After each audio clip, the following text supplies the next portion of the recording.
ಧೋರಣೆಯನ್ನು ಕಟುವಾಗಿ ನಾವು ಈ ಸಂದರ್ಭದಲ್ಲಿ ಖಂಡಿಸ್ತಾ ಇದ್ದೇವೆ.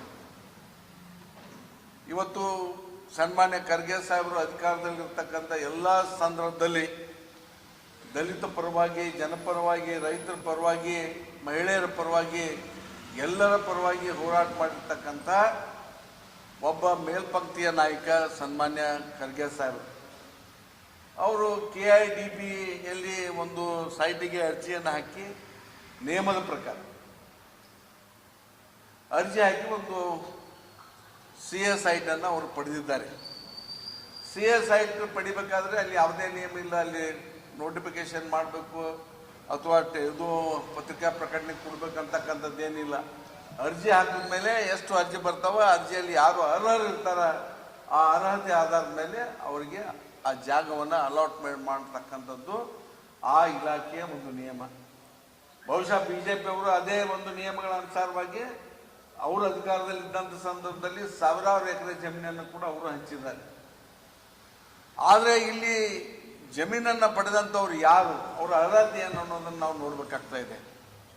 ರಾಹುಲ್ ಖರ್ಗೆ ಅವರು ಅದರ ಟ್ರಸ್ಟಿಯಲ್ಲಿ ಪ್ರಮುಖರಾಗಿದ್ದಾರೆ. ಖರ್ಗೆ ಸಾಹೇಬ್ರವರ ಚಿರಂಜೀವಿ ಅವರು ಏನಪ್ಪಾ ಅಂದ್ರೆ ಅವರು UPSC ಪಾಸ್ ಆಗಿರ್ತಕ್ಕಂಥವ್ರು.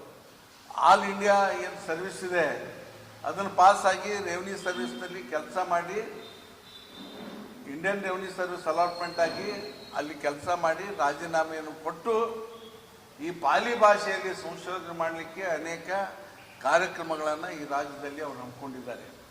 ಇವರ ಕೆಲಸಗಳನ್ನು ಇವತ್ತು ಕೇಂದ್ರ ಸರ್ಕಾರದ DRDO ಕೂಡ ಅಭಿನಂದನೆ ಸಲ್ಲಿಸಿದೆ. ಅಂಥ ಒಬ್ಬ ಮೇಧಾವಿ ಮತ್ತು ಅನುಭವ ಇರ್ತಕ್ಕಂಥ ಒಬ್ಬ ವ್ಯಕ್ತಿ ಒಂದು ಪಾಲಿ ಭಾಷೆ ಮತ್ತು ಇತರೆ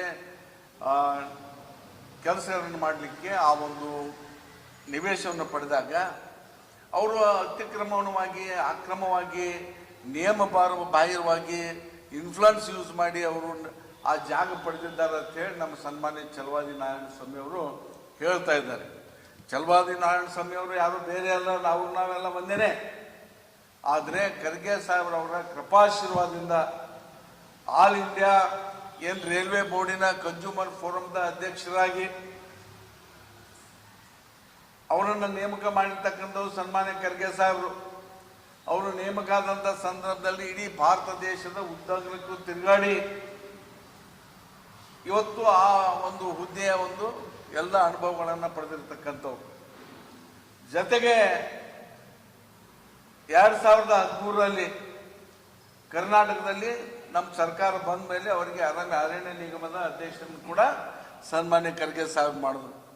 ಅರಣ್ಯ ನಿಗಮದ ಅಧ್ಯಕ್ಷರು ಈ ಅವಧಿಯಲ್ಲಿ ಅವರು